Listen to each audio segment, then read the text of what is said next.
जय श्री राम, जय बालाजी। आप सभी का स्वागत है मेरी चैनल स्पेशल टेलर में। तो आज आप सभी को मैं दर्शन करा रही हूँ मेरी बालाजी की चौकी की। तो आप भी दर्शन कर लीजिए। एक बार मैंने कहा था कि हनुमान चालीसा के संकल्प में मैं किस तरह से संकल्प लेती हूँ, कहाँ पर चौकी लगाती हूँ। तो ये चौकी मैं सिर्फ संकल्प के लिए नहीं रखती हूँ। मैं पिछले 1 साल से मैं इस चौकी मैंने अपने घर पर बिठाई है, और जब से बिठाई तब से बस प्रगति हो रही है और सब कुछ अच्छा ही अच्छा हो रहा है। तो आज मैं चलो प्रॉपर दिखाती हूँ। तो सबसे पहले दर्शन कर लीजिए। सबसे आगे मैं गणपति को बिठाती हूँ, क्योंकि कहते हैं कि हर पूजा पाठ में विघ्नहर्ता गणपति बापा को मुख्य स्थान दिया जाता है। तो ये बजरंग गणपति बापा की मूर्ति है, और उसके साथ में रिद्धि सिद्धि को बिठाया जाता है। कहते हैं कि सुपारी के रूप में रिद्धि सिद्धि हमारे घर में रखने से बहुत शुभ होता है और लाभ मिलता है। तो ये है। और उसके बाद में आप देख लीजिए राम दरबार की बहुत ही सुंदर फोटो है, जो सबसे पहले मेरे घर में आई थी। उसके बाद में ही हम बजरंगबली के शरण में गए थे। तो ये दर्शन कर लीजिए राम दरबार के।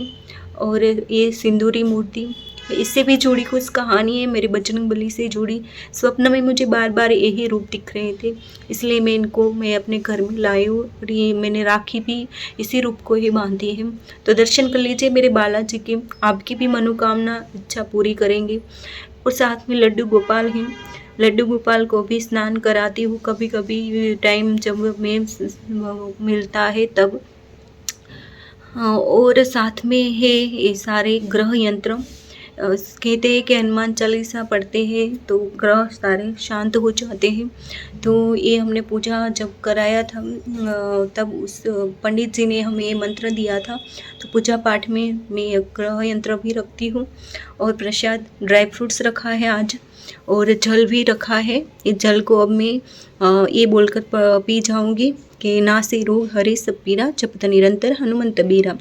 ये चौपाई बोलकर मैं जल को आधा पी लेती हूँ, और आधा मेरे घर की जो घड़ा होता है हम सब जिसमें पानी पीते हैं उस पर रख दूँगी, और ये प्रसाद भी घर में सबको बांट दूँगी। और ये है जो दीपक मैं सुबह और शाम जलाती हूँ सरसों के तेल का।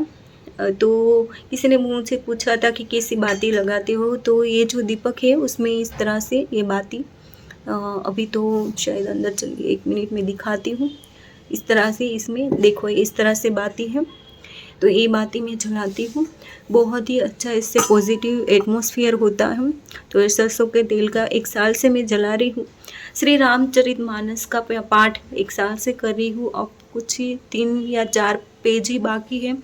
तो बहुत ही बड़ा इनसे भी जुड़ा एक इंसिडेंट होने वाला है कि 7 तारीख को मेरे घर पर श्री रामचरितमानस आई थी, और करीबन 7 तारीख के आसपास ही मेरी 1 साल के बाद एग्जैक्टली 1 साल के बाद श्री रामचरितमानस पढ़ के मैं उसको ख़त्म करूँगी। ये है हनुमान चालीसा की छोटी सी पुस्तक। जो ये बालाजी का रूप है वही मेरे घर पर हुआ करता था, लेकिन मैंने गुस्से में उसको निकाल दिया था, तो हनुमान चालीसा के रूप में आ गए। तो ये है जो कि ये सुंदर सा लाल बिछोना है भगवान का, जिसको मैं साफ करती हूँ और भगवान को नहलाती हूँ, ये सब करती हूँ। तो और ऐसा ही मैं भी बैठने के लिए यहाँ पर रखती हूँ। और उसके बाद में मैं श्री रामचरितमानस, हनुमान चालीसा और पूजा करती हूँ। तो ये थी मेरे घर की हनुमान जी की चौकी, बालाजी की चौकी। तो आपको दर्शन कर लीजिए, और इसमें कुछ भूल है तो आप मुझे बताना। तब तक के लिए जय श्री राम, जय बालाजी। तो मैं आप सभी को बताना चाहती हूँ कि चौकी रखने के कितने फ़ायदे हैं। चौकी रखने से तो बालाजी की सबसे बड़ी कृपा तो यही होती है कि नेगेटिव लोग जो आपके गुप्त दुश्मन हैं, जो मुंह पे मिठू बनते हैं और मन में खंजर रख कर चलते हैं आपके लिए, आपका बुरा चाहते हैं, आपके लिए सिर्फ़ और सिर्फ नेगेटिव और जेलसी ही रखते हैं, वो लोग आपसे दूर ही रहते हैं, आपके घर से दूर रहते हैं। क्योंकि हनुमान जी की चौकी का इतना प्रताप है कि उनके आसपास दुश्मन फर्क भी नहीं सकते, नेगेटिव लोग आ ही नहीं सकते। आपकी खुद के अंदर जो नेगेटिव थॉट होते हैं वो बालाजी दूर करते हैं। आपके आसपास लोग जो नेगेटिव सोचने वाले होते हैं उनको आपकी लाइफ से दूर करते हैं। आपकी लाइफ में सिर्फ और सिर्फ पॉजिटिविटी ही आती है।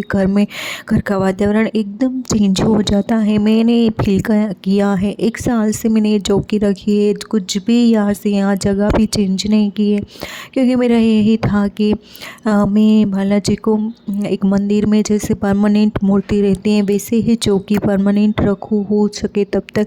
और रामचरितमानस में काफ़ी मेरे साथ बहुत सारा मेरिकल हुआ है। वो सबसे बड़ा तो यही है कि रामचरितमानस पढ़ने से हनुमान जी की जितनी कृपा होती है उतनी कम है, क्योंकि बहुत ही ज़्यादा वो खुश होते हैं। तो रामचरितमानस पढ़ने से उसको एक आसन देकर रामचरितमानस पढ़ो, बहुत ही ज़्यादा पॉजिटिव रिज़ल्ट आपको मिलेगा। मेरा खुद का अनुभव है। तो वो चौकी ज़रूर घर में लगा है। कुछ भी नहीं करना है, एक अरे हाँ, लाल कलर का बिसोना जो होता है कपड़ा भगवान को वो रखना है, और बाजू चाहे लकड़ी का हो या किसी भी हो उस पर रखना है। तो यही है। तो ऐसे ही आप भी चौकी घर पर रख सकते हैं, कुछ नहीं करना है। ऐसे राम दरबार की छोटी सी फ़ोटो आजकल मार्केट में इजीली अवेलेबल है, और बहुत कम प्राइस में, जितना हम एक बच्चे को ट्रॉफ़ी देते रहते हैं उतना ही उतने में ही भगवान की, लेकिन भगवान भाव के भूखे हैं। ज़रूरी नहीं कि बहुत बड़ी मूर्ति हो, बहुत बड़ा तस्वीर हो, बस आप सुंदर आकृति बनी हुई है चाहे। और हनुमान जी की मूर्ति भी बहुत प्यारी सी मिलती है। वैसे तो मेरे घर में हनुमान जी की मूर्ति नहीं थी, सिर्फ राम दरबार था, लेकिन मेरे स्वप्न में बार बार एक सिंदूरी मूर्ति दिखाई दे रही थी। तो मेरा मन हुआ कि बालाजी शायद चाहते हैं कि मैं घर पर उसका वही स्वरूप लेकर आऊँ। तो मुझे बहुत प्यारी सी लगी वीरासन में बैठे हुए बालाजी की लाल सिंदूरी मूर्ति। तो मैं उनको घर पर बहुत प्यार से लेकर आई थी, उन्हीं को राखी बांधी थी। तो यही है, और कुछ नहीं करा है। रामचरितमानस मैंने ऑनलाइन मंगवाई थी, क्योंकि मेरा बहुत सालों से मन था कि मैं पूरी रामचरितमानस पढूँ। मेरे मासी की घर रहती थी तब मैंने पढ़ी थी, लेकिन बहुत कम पढ़ी थी, ज़्यादा पढ़ नहीं सकी। तो मुझे लगता था कुछ अधूरा रह गया है मेरी लाइफ में। तो मैंने रिसेंटली ही रामचरितमानस 1 साल के बाद पूरी किया। आप सोचेंगे कि 1 साल क्यों लगा? तो मैं डेली ब्रह्म मुहूर्त में, सिर्फ ब्रह्म मुहूर्त में ही ये पढ़ती थी, और बाकी सारी पूजा के साथ पढ़ना होता था तो 1 या 2 पेज ही पढ़ती थी। लेकिन मेरा मन ये था कि मैं प्रॉपर अच्छी तरह से पढूँ, चाहे 1 ही पेज क्यों ना पढूँ। तो इस तरह से करते करते मेरा 1 साल हो गया। तो आपको ये वीडियो कैसा लगा? जय बालाजी जी।